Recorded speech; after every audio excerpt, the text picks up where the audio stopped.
going to include Joe Keller and Del Zittis, and they've very kindly offered to help with this one, so you'll hear from them as we get down through there. There's their contact information, which will also appear on the last slide. So if you have questions that you'd like to ask them after we're done, or information that they talk about or show that you'd like, you have their contact information so that you can get a hold of them. We have, as we've said before, and there's a couple new people on here, so pardon me for going through some of these things that you've already heard, but we have somebody from each of the WIA districts who is helping us with the mentoring, and we encourage new athletic directors to get a hold of these folks. We also have people within each league around the state who are involved with the mentoring, and so we want to try to find ways to help you to get questions answered, help you to feel secure in what you're doing, and make sure that you've got somebody who can help you. So if you need any assistance, any of those people that I just showed on that previous slide, or any of these folks within your own district would be very willing to help you with that. We have the presentation schedule that's basically the second Tuesday of every month except for these 2 months, because we're avoiding next Tuesday's Veterans Day and also December 2nd to avoid the national conference, but otherwise they're generally the second Tuesday of each month. We're running through a document which I sent to you. If I've got a couple new people and you haven't seen it yet, let me know, and I'll just send me an email and I'll send that back out to you, a copy of that, so that you can have a copy of what we're going through each month. The mechanics of the webinar are simple. If you've signed up, which all of you have to be on here, you're getting weekly reminders, and a reminder the day before and a couple hours before, reminding you of the fact that it's coming up. You can get on in various ways, including just the phone only. I downloaded the GoToWebinar app on my phone, and so when I'm not available to my computer, I can actually get into these, just with my iPhone. So there's some real good ways to be able to do it. Clock hours, everybody needs clock hours. We spent a little bit of time talking about those. Your coaches all need them, and the athletic directors are probably going to want to have them as well. You can get free clock hours for these presentations by contacting Dave Ticker at that email address, and it's kind of a no-brainer. You ought to be doing this. If you're not doing it, just get a hold of Dave Ticker at that email address and find out what you have to do to get the clock hours, but you really ought to be doing it. We're doing these things live on Tuesday mornings. We know everybody's not available on a Tuesday morning, and so we're also recording it, and it's going to be available on the WSSAAA website for everybody to see. In addition to that, if you have not already gotten a hold of Dave, at the WSSAAA conference, they are giving away to new athletic directors, I think the number is 50 free registrations to the WSSAAA conference, which will include at least one LTI class, which normally costs $75. So if you have not already contacted Dave, become a WSSAAA member and ask him about the free registration for the conference, which is held in April.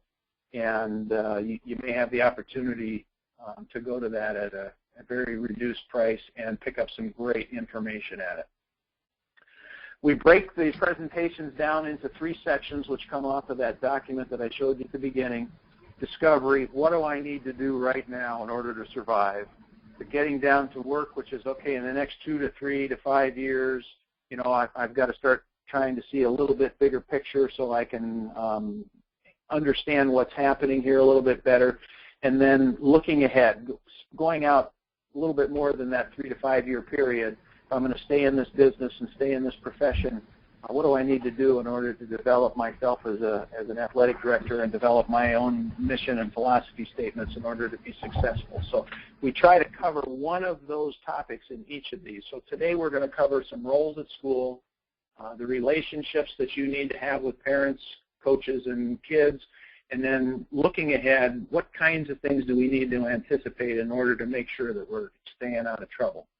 So this first section, Del Zittis is going to take us through the first section of the roles at school, And I'm going to turn the screen over to Dell now.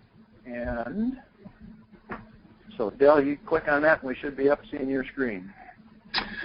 All right, thanks. Thanks, Tom. Good morning, everybody. And what I have done is I have put a document on the screen here. And this is something that I put together, I don't know, maybe 8 years ago now. All of you have a job description probably from the school district, and on that job description they tell you what you're expected to do, the role you're expected to fulfill in your district. And so when I looked at the Puyallup School District job description, there were things I was doing that were not included on there, and it kind of went down to the bottom where it says other duties as assigned, basically. Well, that can mean a lot of things. So I sat down and I put together this document, and I hope you can see this. I don't want to close that, but anyhow, this is basically my job description, what I sat down, and one of the things that I've done over the course of time since I've had this is show this to people who have asked me, why do you need, so many hours a day to do what you do? And you've probably all been there yourself. You kind of get tired of trying to justify what you do and the time you need to do your job. And so I sat down and I said, these are things that I'm taking care of in my building. And these are things that are pretty much, I want to get that out of the way here. Things that I have put together. You can read these. I'm going to just touch on some things as I go through this. Section 1 talks about what we do during each season. Summer is interesting because the Puyallup School District has decided over the past 3 summers now, we're going to treat summer as the same way we do fall, winter, and spring. And so we have some things going on in terms of athletic clearance. As we look at Section 2 here, what we do and what we check for athletic clearance, and do the same thing for the summer. So if you go to a summer camp, if you are involved in the summer program, if you're going to summer league basketball, etc., these are all things that we're looking at for that as well. Something I discovered that is interesting that I did not know prior to this morning. I went to a meeting prior to this webinar, and at that meeting I was told that the insurance that the school district offers for athletics is not good for the summer. So one of the things I have to make sure I let my coaches know is if you've got kids that are going to be involved in your program who avail themselves of school insurance, that's good for 9 months of the school year, but it does not cover the summer. And I want to make sure that we've got insurance taken care of for our summer participation as well. Hey, Dale, if I can interject a little bit. Yeah. It's really important to have that summer insurance and summer clearance packet and everything.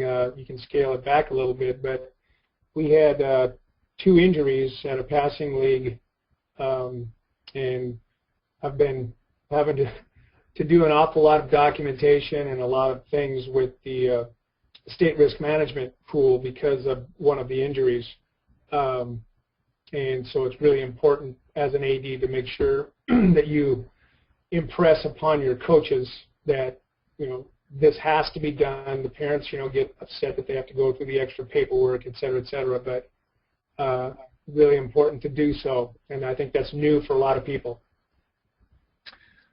Yeah, and we're getting to the point now where we've you're going to have to get involved in the summer. Your coaches understand that, and they don't want to be behind, and that's one of the things that we have to do.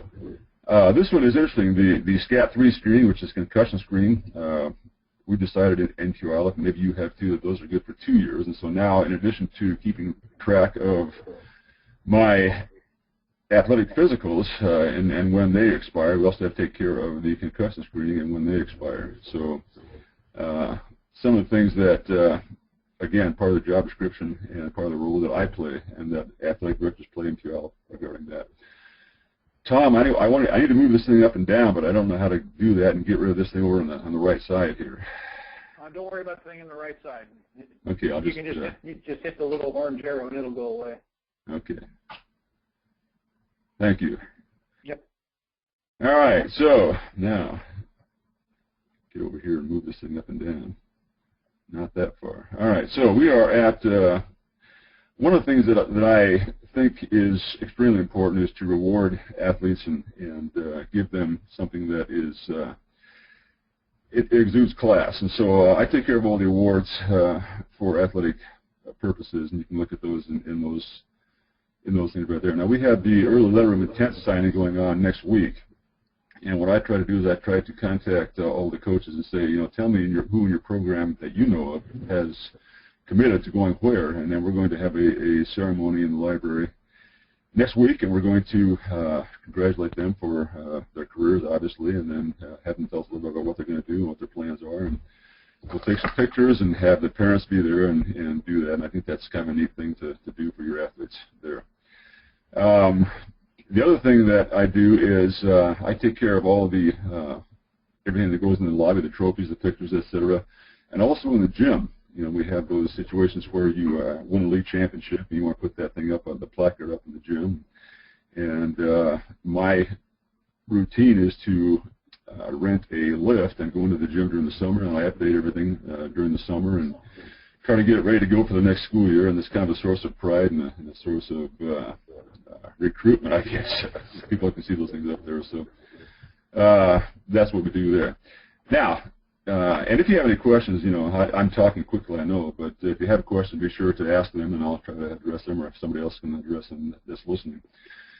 The athletic budget is something that I have kind of walked away from a little bit, in that this has now gone to admin here, and I'm not a vice principal, so I don't do that necessarily. But I do have some input, and one of the things that we really want to emphasize to our coaches is that they understand the booster club guidelines and how they can or cannot get involved with booster clubs. We have a packet that we use for fundraising, and our bookkeeper makes that available to coaches, and they take that and they fill out the fundraiser request, and then it goes through the proper channels and make sure that we're you know, following ASB regulations and raising the money and making sure the money is put in the proper place and what we can use the money for. So. And I'm sure you've all done that too. Purchase orders are a big thing. You know, right now I have to write a purchase order request for everything that I want to spend money on. And so I go in and I write it, and if you don't know an amount, you just put at the bottom, I put not to exceed a certain amount of money, and I make that amount of money sometimes ridiculous so that I don't get in trouble if I exceed that amount. But you've all done this, and you've all been exposed to this, and if not, you will be soon, in regard to the athletic budget. Clerical things that I do, you know, answering email is critical, and obviously it's becoming a large part of what we do. I try to answer email within 4 to 6 hours after I receive it. I think that's just a good rule of thumb. You know, if you have to talk on the telephone, answer phone messages, I try to answer those the same day that I receive them. Work orders, you know, who's going to submit work orders? In our district, and probably in yours as well, we have a preseason checklist, and on that checklist we ask them to tell us what is it in your area, your venue, that needs to be taken care of. You know, if you have something there that's a safety concern, let's get that taken care of via work order, and we'll get that done as well as we can. I don't know how many of you have an athletic secretary. I don't. So I've got to take care of all the filing in my office. Sometimes I will take some kids that are their aides in the main office, and I'll say, hey, come on back here, I guess something I want you to do for me. You can take care of some filing, especially at the beginning of the season, you know, those types of things. What type of reports do you have to take care of? Well, these are mine. You know, we have to make sure that when I clear people, I have to ask them, what do you consider to be your ethnicity?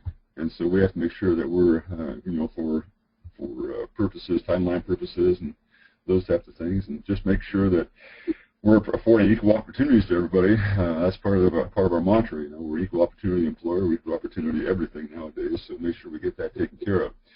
I like to give my exiting seniors an interview sheet, and on that interview sheet, I like to have them tell me what is it about your program that you liked, what is it that you didn't like, name some hits and some misses for me, and then I'll take that information. And it's surprising what can come out of those. You know, you can get some information that you may not have been aware of from some of these kids. So it's an important thing that we do here. And, happy to participate. Okay. Coaches certification, you pretty much know what has to happen there, and Tom has talked about clock hours and the need to make sure that clock hours are filed, make sure that coaches understand that they're responsible for having a file with those that they can produce if asked to show what have you done recently, and are you meeting the WIAA clock hour requirement type of a thing. I talked about preseason checklists, coaches meetings. We have a preseason coaches meeting at which we talk about all the things that you can anticipate over the course of the coming season.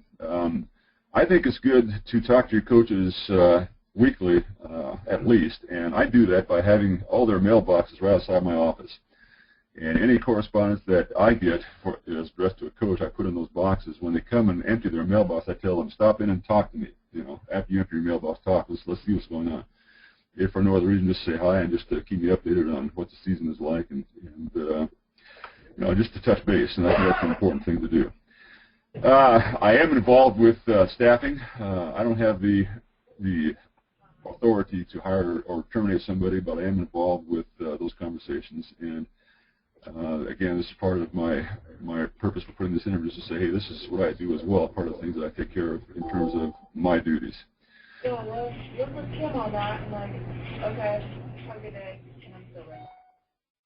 Okay, community liaison. I think this is really important. Make sure that your parents have as few surprises as possible. They know what our philosophy is. They know how our athletic philosophy supports our school mission statement. They know about steroids, for example. At our preseason coaches meetings, we have a pamphlet we hand out to all the parents. Okay, this is what steroids are. This is what they can do. These are some of the side effects, and these are some of the bad effects of having, your child be involved in something like this. It's important that we solicit the support, I think, of the people in our building, especially our teachers. And when you're doing your contest management things, some of your best people to work your contests will be your paras. And the other people that are involved with the not so quote-unquote glamorous portions of your school building, maybe in the eyes of some people. So make them feel important, make them feel like they belong, and that's a good thing.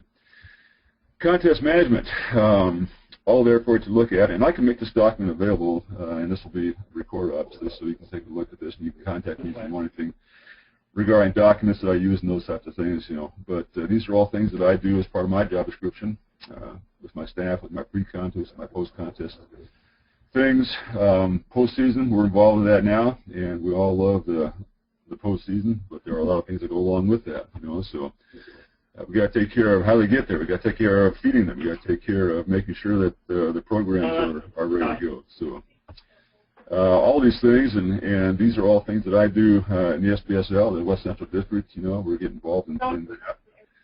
And then the WIAA and all the things that we do that way. Make sure, if you're not doing so, make sure that if you have an athlete that's deserving, make sure that they get some type of recognition. I think it's a cool thing to go to the WIAA website and nominate an athlete of the week. And these kids won't get these types of awards if we don't nominate them. I think it's important that we do that, and that we have our coaches do the same thing. Remind them at the preseason coaches meeting about the online clinics and how that has to happen and what time that has to be done by. All these things that, again, are things that I am involved with and things that I try to take care of. The last thing I have down there is not necessarily pertain to a job description, but these are the things that I try to show people I have done to try to keep current and to try to keep my professional certification where it needs to be. And so these are things I'm involved in. And we have the WIAA Coaches School Express. We've had that at Emerald Ridge for the past 2 years. We will have that again this coming June. These are all things that I can show people I have done to try to make athletics and my job, quote-unquote, worthy of the time that it takes to get these things done.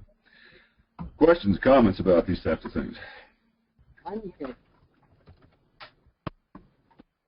Dale, it's a very comprehensive list.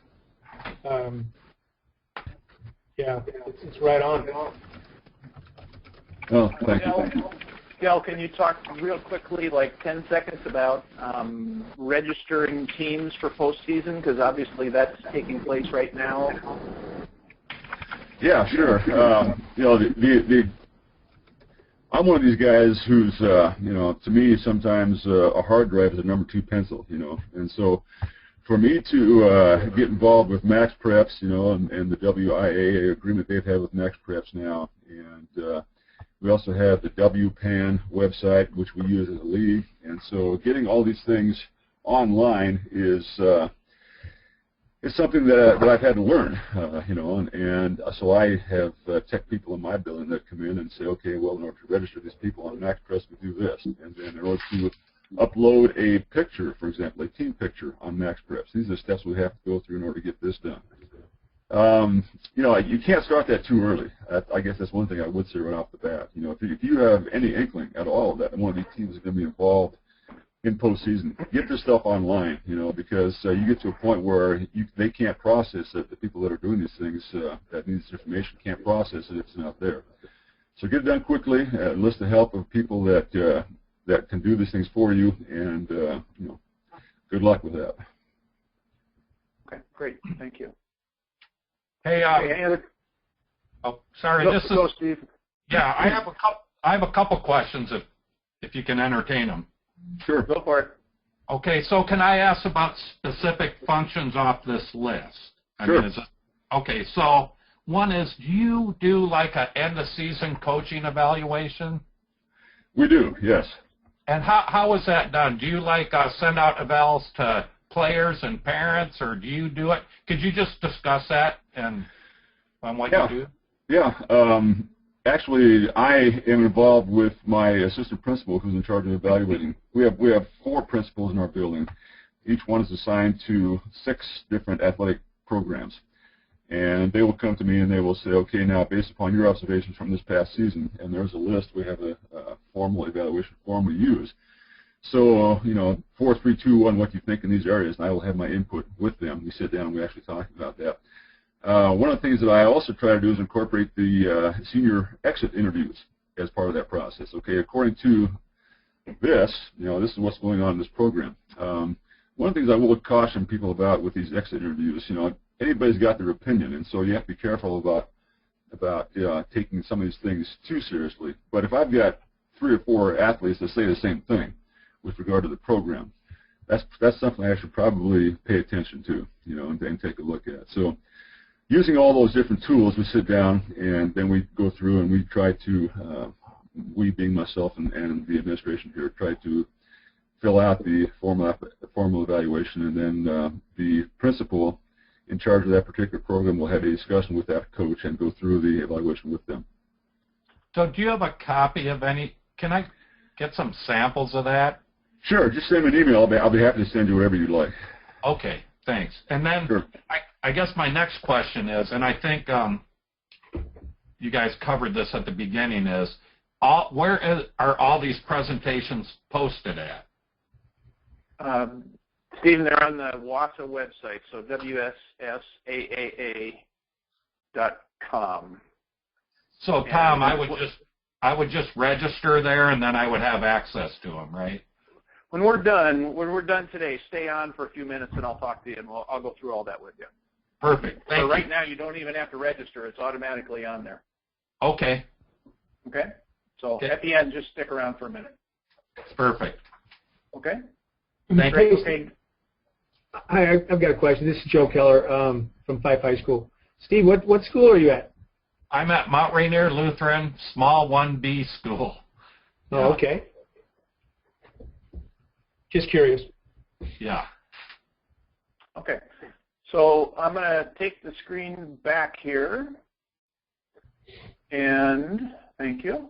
So Dale, thank you for going through that. And now Joe Keller is going to run us through some stuff about what our role is at school and how we communicate with the folks that we run into every day. So, Joe. Okay, let's get down to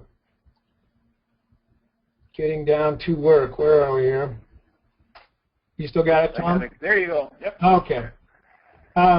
In preparing for this, it was a little difficult to try to figure out exactly where to go with this. So some of these things are obvious. Some of them might not be, and we'll go through kind of quickly. And again, if you are a new AD, I know for me, when I was first starting, and even now, I still get surprises, but I just really didn't even know what I didn't know until I got involved. So hopefully this will be helpful for you. I think one of the first things that I think is important is, well, first off, you have to be visible, you have to be approachable, and you have to be accessible. And we'll talk a little bit more about that as we go, about those different things. But I think one of the things that is important in all of those, and the reasons for all of those things, is that you have to create an arena of trust, or an area of trust, especially with your coaches and your athletes, and your parents too, I guess. Coaches in particular, you'll defend them as much as you can, and to the end, as long as they allow you to do so through solid actions and making sure that they are doing things within the philosophy that you have for your program. That's an interesting thing. So one of the things that I have to constantly remind myself and my coaches of is just make sure that what you are doing is for the good of our Fife athletic program, and for your athletes, and for everybody involved with that, and their actions have to reflect that. And a second thing, just an idea, is don't fix it if it ain't broke. Coming in, it takes a while to see, what's working, what's can be improved, how can it be improved, that sort of thing. I think a real mistake would be to come in and just start hammering people unless you've been tasked with that by your district. I think it's important to make sure that, see what's working, work with the coaches if you have some questions about some things, reaffirm what's going well, examine and discuss what can be improved, research some alternatives, and again, being new, some of those alternatives and some of these things, it's important for you to do some networking and talk to some experienced people that have already had to deal with that. I know for me, I think, Lance, are you still on? Lance Wilson. He's probably asleep by now. Lance was the athletic director at Lakes High School before I took over, and he trained me and was a huge influence for me. I was calling him 2 or 3 times a day at first, just to kind of get some direction. So, again, do not hesitate to contact people. I know Dell and myself and Tom and basically everybody in the network is more than willing to give you, their suggestions and things like that. So please don't worry about that kind of thing. So, as a new AD and, an experienced AD, I think I might have stolen this from Tom Doyle, but observe and LISTEN, listen. Okay? Look them in the eye, when you're speaking to somebody. Make sure that they know you're paying attention, and that you're serious about whatever you're discussing. Inquiry method, ask questions, find out, what's going on, depending on what the situation is, of course. Shut your lips. You have to be a listener to find out what's going on, and to, gain trust and to make sure that you're working through things. Tell them what they said. Repeat. Make sure that you understand what they've said, what their points are, and then it helps them understand that you are listening to them. Empathize with whoever you're talking to, whether it's coaches, parents, student athletes, whatever it is, but let them know that you are understanding and hearing what they're saying, and then navigate toward new solutions and goals, depending on if it's a problem, if it's just, whatever the topic is that's being discussed. I thought that was a nice little word puzzle, or whatever you want to call it. Any questions about that first part? Pretty self-explanatory. With parents, Tom mentioned already in the intro that, communicating with parents is huge. I put it, communication. It's the biggest problem that as athletic directors, as coaches, and educators that I think we have, because we may think that we're putting the message out there in 25 different ways, but for some reason it's not getting heard, and you just have to keep trying more. I think it's the biggest problem, and probably, yes, even more than playing time. Consistent communication about policies can help curb most ills. The playing time thing can be taken care of if you're just communicating your policy about it. I know for me, it's made clear to parents and to coaches and to students, for that matter, student athletes, that playing time is not something to be that you don't need advice.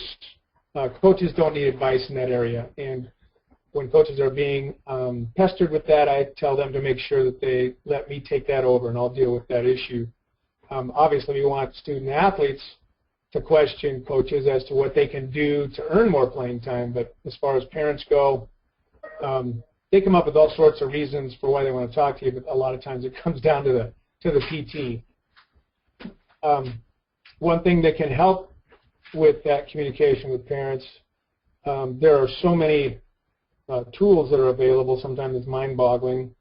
As Del said, some athletic directors are more paper, pencil sort of individuals, and it's pretty much a leap to have to figure out the technology part of it, but that's the way we're moving. So I think it's really important for us to use all different methods of available communication, school websites, league websites, district websites, dial-outs, flyers, schedule convenient parent meetings. All those things are important in being able to communicate. And some of the things. Yes? I don't mean to interrupt. Can I ask a question about, oh, wait, you might answer it here. I want to ask a question about parents, though. Sure. So go ahead. Well, ask away. Okay, so, I have parents, and I'm a coach, too, constantly come up to me about different issues, and I just want to tap the experience of this group. So I kind of tell them up front that the playing time, it's up to the coaches, and I won't even entertain a conversation about that. But I also have a lot of parents coming up to me wanting to talk about other players' performance, and I don't feel comfortable talking to them about other players either. How do you guys handle those two issues? Playing time? Absolutely, you cannot discuss another player's performance with a parent that is not that player's parent. The way that I handle that a lot of times is I'll say straight out, I'm not talking about another player. I'll be happy to talk about yours. And then I would say you probably would not want me talking about your son or daughter to another group of parents, and that usually takes care of that issue. That's a confidentiality issue, and it's also just not morally correct in my opinion. I agree, yeah.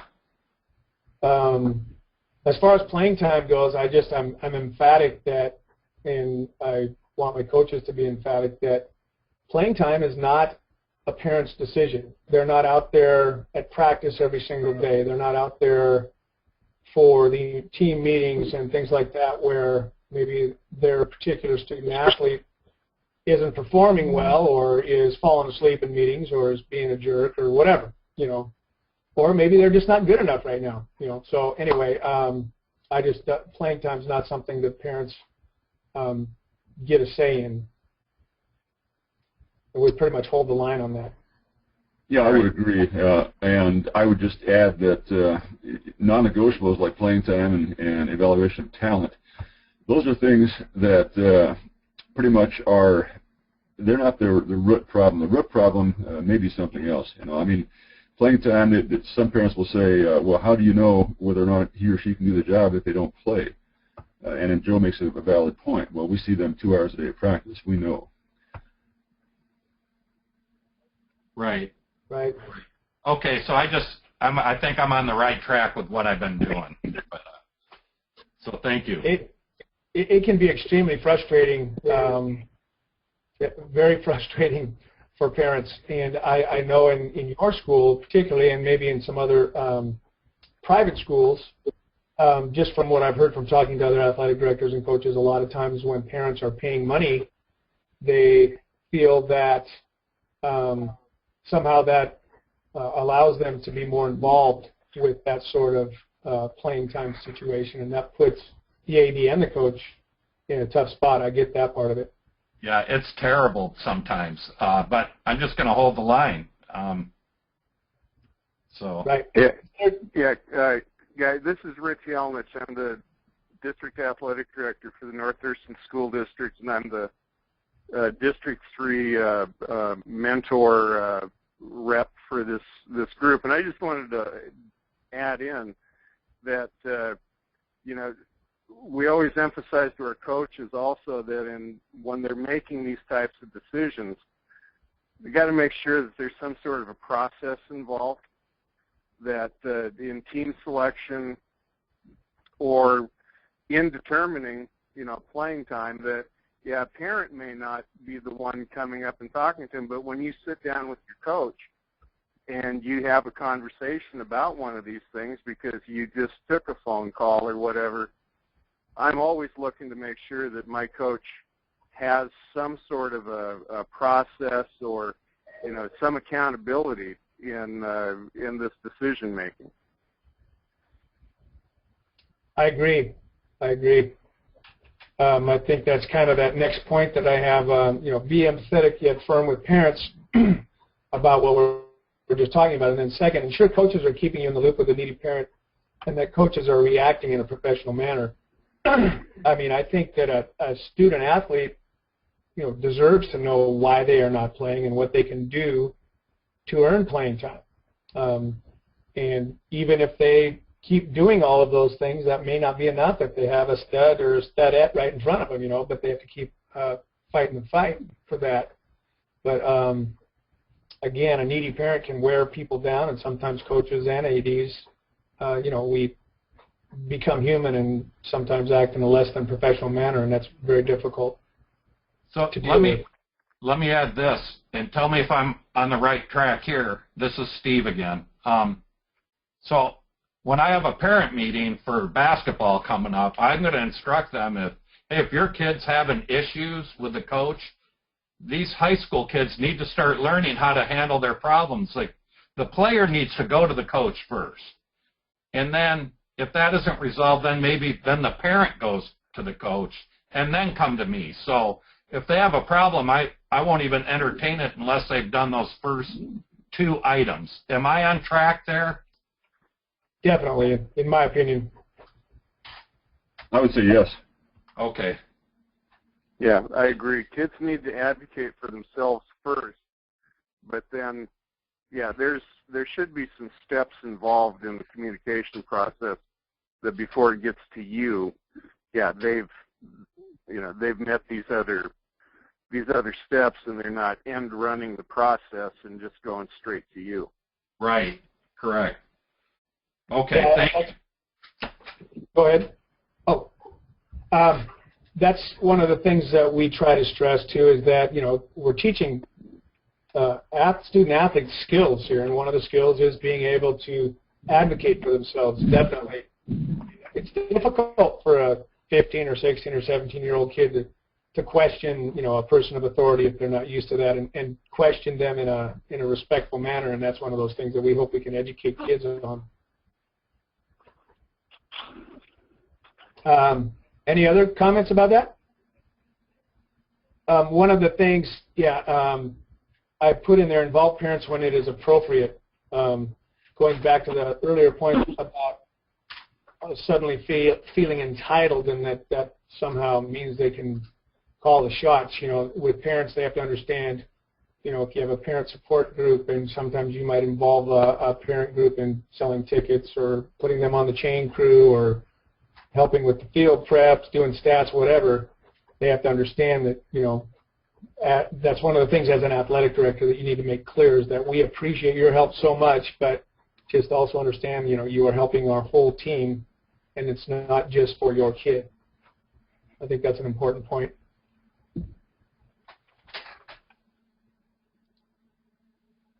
I think with players, and some of this is pretty, no-brainer, but just to go over it real quick, make sure that they are aware of the rules, policies, and procedures of the athletic department. I'll give you a real quick, for instance, and some of you other experienced ADs know what I'm talking about here probably. I've even had the parents sign off. They supposedly know everything. Well, we had an incident where we had 3 girls soccer players decide that they were going to go to a party and got in some trouble this weekend.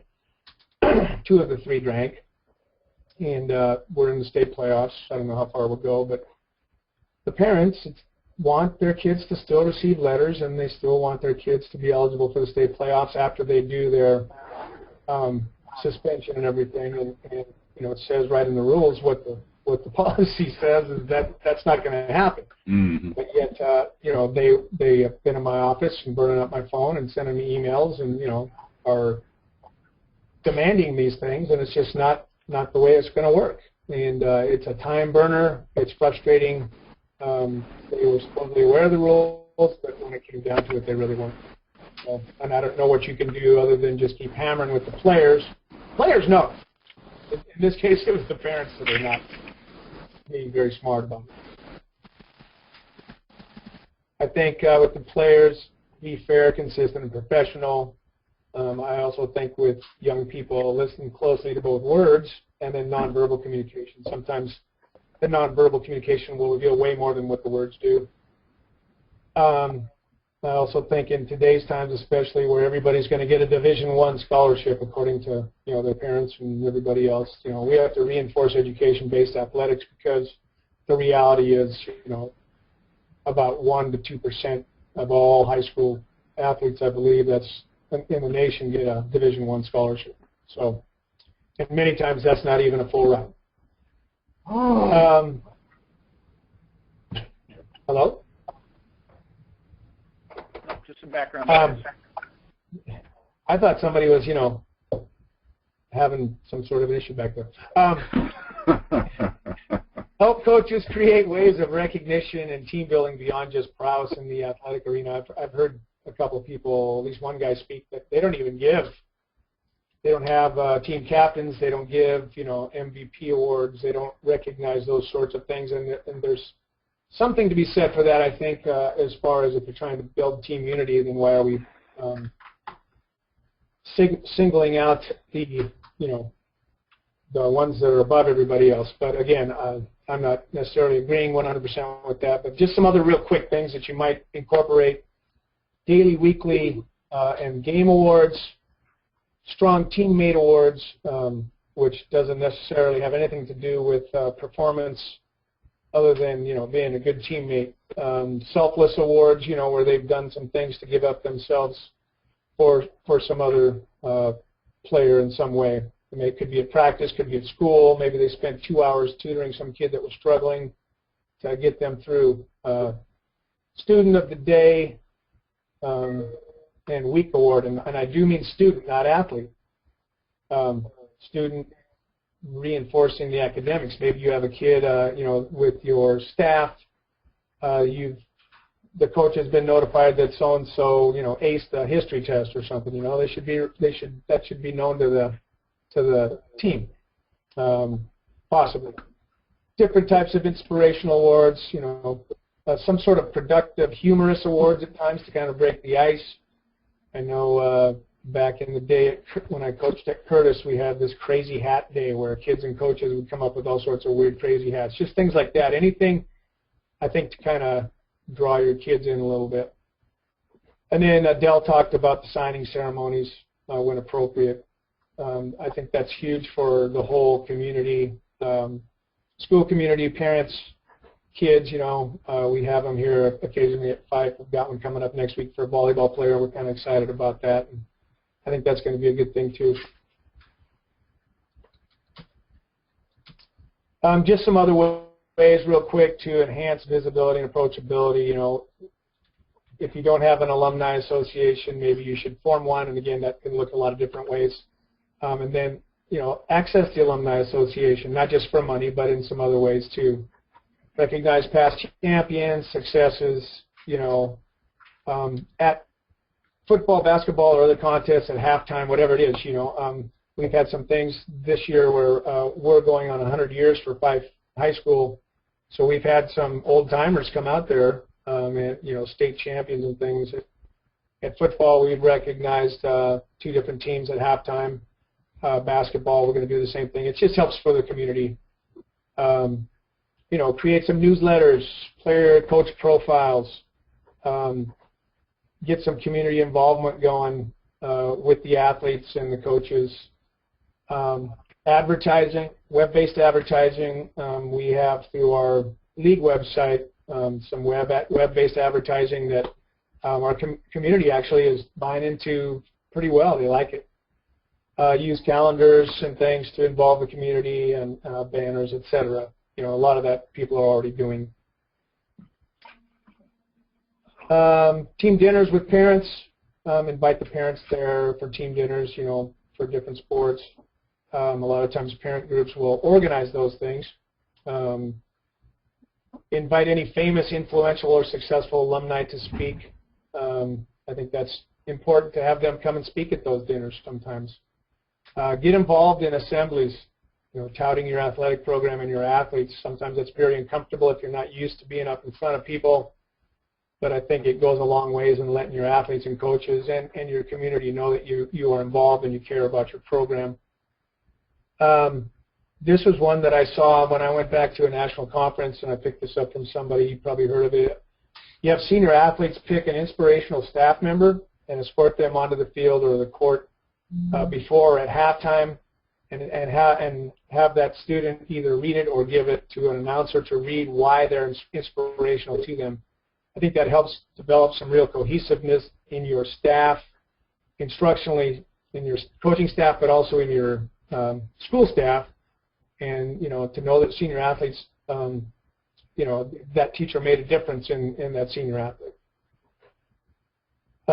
Use student-generated media to promote your programs as much as you can. Some people have a lot more available to them with technology and things, but we try. Fife here has a pretty good thing going, and we try to do student-generated media, which involves more and more kids in the process. I think, and finally, be visible at all levels. JV and C levels sometimes can be very, very painful to watch at times, depending on the sport. But I think it's really important that you're there as much as you can be. You don't have to stay for the whole event. You just walk down there, make sure kids see you. You get to watch them perform a little bit. I think it's important to the parents to see you down there. Kids love it. They'll come up and say, "Hey, I saw you at the game." Whatever. I think that's important. Walk the sidelines just to get a feel for what's going on, how your coaches are doing. In football, sometimes when you're up in the stands or away on the track or whatever, you don't get to see what's going on and hear what's going on. You might pick up some things that are problems or some really good things going on. Again, you have to stay out of the way, though. Be visible in the stands. I know Tom Doyle had a thing that he shared a few years ago where with maybe in basketball or volleyball in the gyms where a parent might be a little bit too raucous, he'd hand them a Tootsie Roll Pop, and that would give them the message that they need to put the Tootsie Roll Pop in their mouth and close it down. I think Tom, you had some sort of phrase with that, didn't you? No. Oh, I thought you had something to go with that, Be sweeter or something. I can't remember. I should be so smart. Yeah. Here, have this Tootsie Roll Pop before I pop you. I don't know, something like that. Exactly. But I think being visible in the stands helps, not only with the parents, but also with kids. They get a little rambunctious up there, too. And plus, just to be visible is good for you. Attend minor sporting events as much as possible. Cross-country meets, swim meets. Some people have water polo, all those different things. I get to drive over to the Tri-Cities today to watch our 2 cross-country runners, not today, this weekend, watch our 2 cross-country runners run in the state meet. It's only 2 kids, but it's the coaches and it's the parents of those kids, and I think it'll make a big difference going over there. I could do other things, I'm sure, but I think it'll go a long way in helping that. Include both genders in your actions, again, with Title IX, I don't think you can be too careful about that. And again, I think student athletes really appreciate it when you're present. And support other non-athletic events, you know, plays, things like that, because those same people are coming out to the athletic events. I think is important for your coaches and your players and yourself to do as much as you can to support those other events, because they're working hard to put on good things, and it's important for us to reinforce that. I think that helps build community. And I believe that's it for me for a little while. Well, maybe not. I don't know. Okay. And Tom, did you want to talk a little bit more? No. Nope, go right ahead. Okay. Originally, when we had talked about this, Steve Bridge, who works for Canfield and Associates and was a long-time AD at Elma, he was going to present some information just about social media and all sorts of other ways to keep yourself out of trouble. And so I just kind of borrowed from some of his stuff and kind of did a little bit, not a whole lot, but here are some things. Social media is huge. Obviously, I'm not telling you anything you don't know. I'd be interested to know what some of the other school policies are, or if you've had any issues, if you'd like to share those right now or anything like that. Anybody want to speak up? One of the things this is Tom, one of the things I think that's critical here is that you know your school's policy. Some schools, like I believe the Bellevue School District, has a policy that a coach cannot send a message to an individual student. If they're going to send out a text message about change of practice time or something, they need to send it to, you know, a large group of people, and usually there's another adult like the athletic director that's involved in that. Because they want to make sure that coaches are communicating appropriately with kids. So you need to know what your school policy is on all the different social media. Can you text people? Can you be on Facebook with them? Can you be on, you know, all Twitter, all the different things that are out there? You need to know what your school's policy is. I think definitely that's important.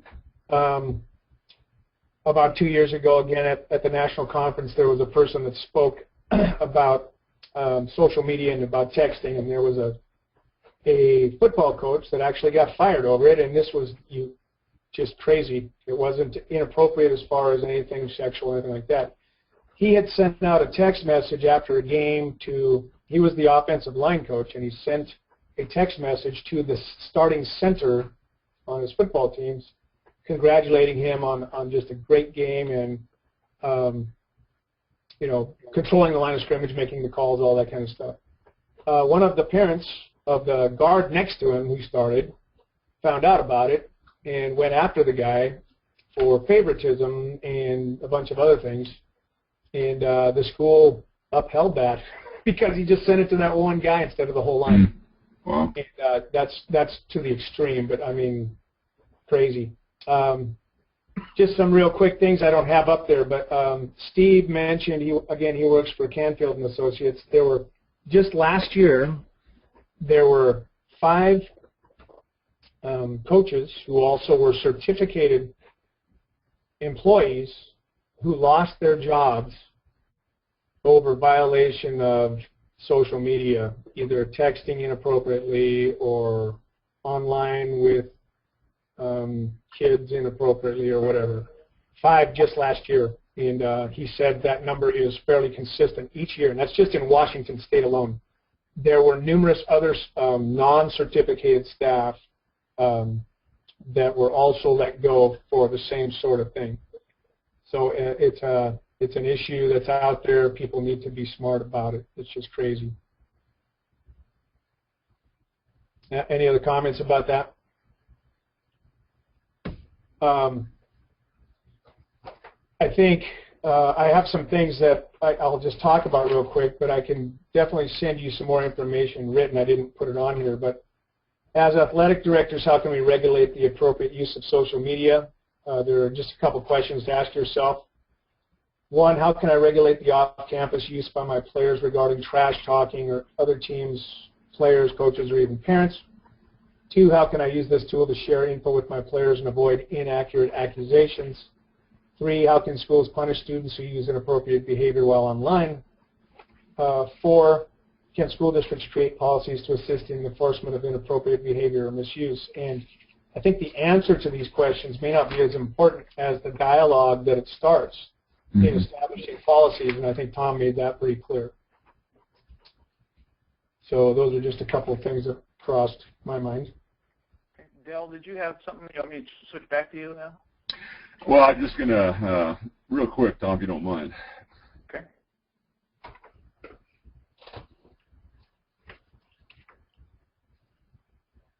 Okay, you should, there you go. Okay, this is my coach's handbook, and in here, I just call it NENS and TENS, and NENS is an acronym for no excuses, no surprises. Again, you minimize excuses and you minimize surprises. You shouldn't have a whole lot to deal with. And in this handbook, there are things that we go through. 10 thoughts. They know where I'm coming from philosophically. This is what you can expect from me. Now, you know what to expect from me. This is what I expect from you. Okay, and so we go through and we do all these things. And one of the things that I expect is I expect clearly communicated expectations for your program. And Joe has alluded to this in a number of areas.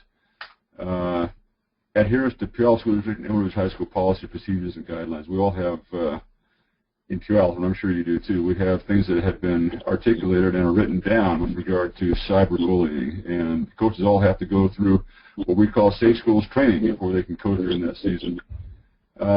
You might think about putting together something like this for your coaches. This is the legal duties you have to do as a coach. And then I go through, well, this is what we do for our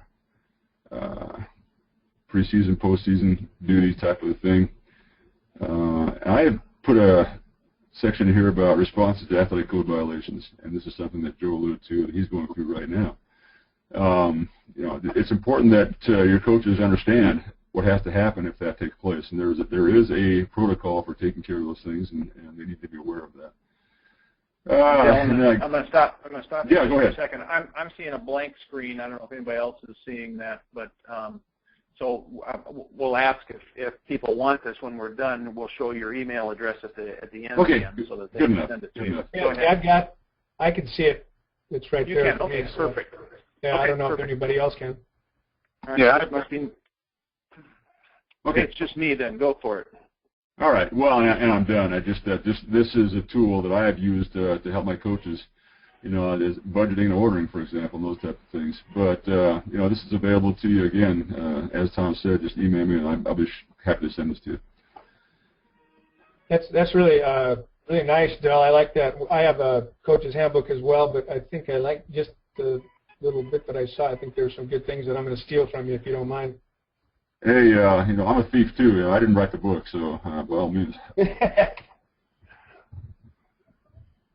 Great. Okay, and I think that's the point of all of this is that we want to help people and we want to share ideas. And so if you see something you like, then go for it and use it. But I'm going to turn everybody that was off mute. Turn everybody so that they can speak now. So does anybody have any questions about anything that we've talked about today or that you just want to ask Del or Joe about? Are we able to get some of these documents? Yes. Sure. Yes. I'm going to, let's see, right now I'll float down to the last. If you want anything that you saw today, there's Joe's email and there's Del's email. And so you just email them and tell them what you saw today that you liked or what information you're looking for, and they can provide that for you. Great, thank you. Any other questions? Okay, well, I'll go back and I'll remind you that our next session will be December 2nd, 9:30. We're going to cover sections that are listed here in that next section, and again, you should have the document that shows what those will be. Joe, any final thoughts? Del, anybody else? Rich, anybody else have any final thoughts on anything in here today? Well, first off, I'd just like to thank everybody for being here, and I know it's real quick, and we do a lot of talking, but I would be more than willing to help anybody that needs anything, or if you have some suggestions for me, I would certainly use those. And again, I really appreciate everybody listening, and I appreciate all the colleagues who are involved in this whole thing. And this is Steve. Let me second that. Thank you so much. I'm also that contact info page. That's the one I would like. I mean, this one right here. Yeah, that one. I mean, you can't leave it up there for me to quick type that into my phone, but could you email me that page, possibly? Sure. When we're done here, we'll talk, and I'll get you a bunch of stuff. Okay, yeah. Any contact information, like from Dell and Joe and all you guys, I'd appreciate it. Great. You bet, Steve. Good luck. Thank you. Yeah, it'll never be boring. I can guarantee you that. It hasn't been yet. Yeah, and Warning. Tom, I think Steve's in District 3, if I'm not mistaken, so will you make sure he gets added to the list, please, so I can get him on mine? He's actually in District 2, Rich. He's one of my schools. Oh, is it District 2? Okay. The school's located down in yours, but he's actually technically in mine. Yep. Okay, thanks. Yep. Thank you. All right. Well, thank you, everybody. I hope you learned something today. Thank you very much, Dell and Joe, for being willing to do this for us. We appreciate all your work and your effort on this. So everybody have a great day.